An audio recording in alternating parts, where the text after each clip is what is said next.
అంటే తండ్రి మాట వినకుండా పోతే రాజకీయంగా మనకి ఎట్లా సపోర్ట్ ఉంటుందా లేదా అని ఈ క్వశ్చన్ మీరు డి శ్రీనివాస్ గారిని కూడా అడగండి. మరి ఆయన కాంగ్రెస్లోకి వెళ్ళేప్పుడు వాళ్ళ నాన్నకి ఇష్టం ఉండేనా లేదా? ఎందుకంటే నేను చిన్నగా ఉన్నప్పుడే మా తాతగారు చనిపోయారు. సో ఆయనను అడగండి.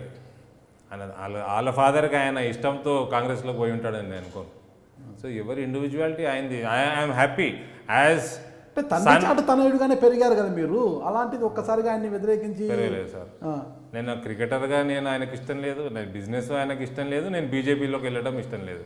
నేను అన్నింటిలో నేను మంచి పేరు సంపాదించుకున్నాను, ఒక స్థాయి దాకా ఎదిగాను, ఆయన చాటుకు పెరిగాను.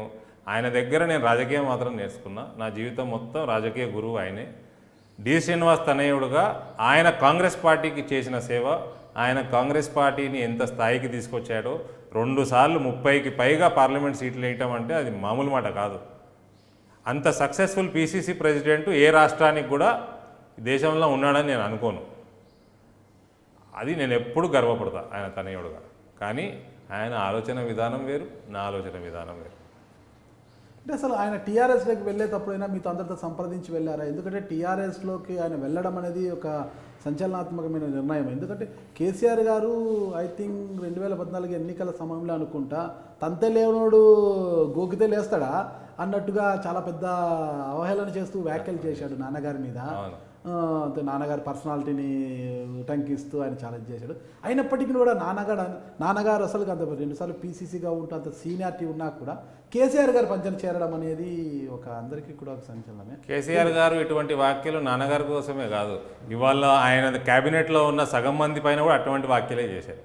అటువంటి వ్యాఖ్యలు చేసిన వాళ్ళందరినీ పార్టీలో తెచ్చుకున్నారు, మంచి స్థానాలు ఇచ్చారు. అందుకే ఇవాళ 3,30,00,000 సుమారు తెలంగాణ ప్రజలు ఏ ఒక్కరు కూడా కేసీఆర్ మాటను నమ్మడు 2019లో. ఇంకోటి, డి శ్రీనివాస్ గారికి కేసీఆర్ గారికి ఒక పొలిటికల్ రిలేషన్షిప్ ఉంది. 2004లో టీఆర్ఎస్ పార్టీ మొట్టమొదటిసారి ఎలక్షన్లకు వెళ్ళేటప్పుడు అసలు సీట్లు గెలుస్తారా లేదా అన్న భయం ఉండింది. 2004లో కాంగ్రెస్ ప్రభంజనం ఉండింది. అందులో ఈయన పీసీసీ ప్రెసిడెంట్ చాకచక్యంగా టికెట్ డిసైడ్ చేసే వ్యక్తి. రాజశేఖర్ రెడ్డి గారి బ్రాండ్ ఇమేజు, ఆయన పబ్లిక్లో ఆయనకున్న ఇమేజు, పాపులారిటీ అది ఉండింది. కాంగ్రెస్ విపరీతంగా స్ట్రాంగ్ ఉండింది.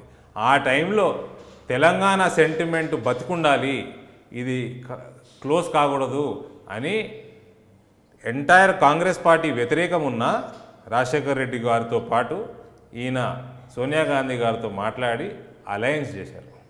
42 సీట్లు కేసీఆర్ గారికి ఇవ్వడం జరిగింది టీఆర్ఎస్ పార్టీకి. అందులో వాళ్ళు 26 గెలిచారు. సో అది వాళ్ళకు బిగినింగ్నిచ్చింది డి శ్రీనివాస్ అనే వ్యక్తి.